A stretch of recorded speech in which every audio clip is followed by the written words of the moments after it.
আসসালামু আলাইকুম রহমতুল্লাহি ওয়াবারাকাতু। আজকে আমরা আলোচনা করব এমন কিছু গুনাহ রয়েছে, এমন কিছু পাপ রয়েছে যারা এই সমস্ত পাপ দুনিয়ার মধ্যে করবে, আল্লাহ তাআলা ওই ব্যক্তি তার দুনিয়ার মধ্যেই এই পাপের সে শাস্তি পাবেই পাবে। এবং শুধু তাই নয়, এই পাপের শাস্তি সে আখিরাতেও পাবে। তাহলে আসুন এবং চিন্তা করুন, আপনিও কি এই পাপের মধ্যে রয়েছেন কিনা। আসুন তাহলে আমরা একটু শুনে নিই। আল্লাহ সুবহানাহু ওয়া তাআলা বলতেছেন, আউযু বিল্লাহি মিনাশ শাইতানির রাজীম, বিসমিল্লাহির রহমানির রহিম। ওয়া ক্বাদা রাব্বুকা আল্লা তা'বুদু ইল্লা ইয়্যাহু ওয়া বিল ওয়ালিদাইনি ইহসানা। হ্যাঁ, আল্লাহ সুবহানাহু ওয়া তাআলা বলতেছেন যে তোমার রব আদেশ করেছেন যে তুমি যেন তার ইবাদত বন্দেগী করো, আর একমাত্র আল্লাহ তাআলার ইবাদত বন্দেগী করো। ওয়া ক্বাদা রাব্বুকা আল্লা তা'বুদু ইল্লা ইয়্যাহু ওয়া বিল ওয়ালিদাইনি ইহসানা।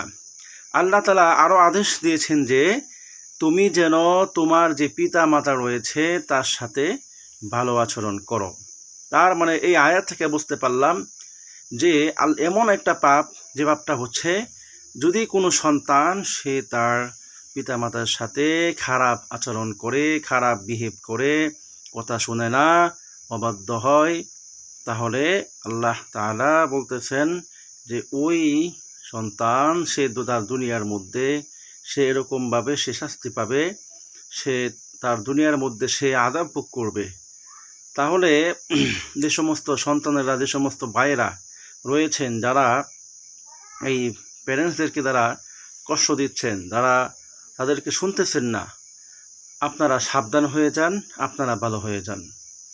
আপনারা যদি তাদের সাথে খারাপ আচরণ করেন, তাদের ওই বদদোয়ার ফল, তাদের ওই খারাপ আচরণ করার ফল আল্লাহ তাআলা আপনাকে দুনিয়ার মধ্যে আপনি পেয়ে যাবেন।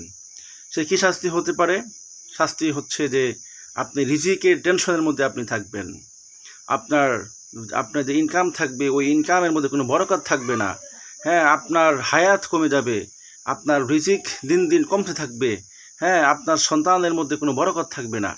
এই জন্যে এই পাপটা যারা করতেছেন, আল্লাহ পাক আমাদের প্রত্যেককে আমাদের পিতামাতার সাথে ভালো আচরণ করার তৌফিক দান করুন। আরেকটা হায়াত কমার কারণ হচ্ছে আত্মীয়তার সম্পর্ক না রাখা। এটা খুব গুরুত্বপূর্ণ একটা বিষয়।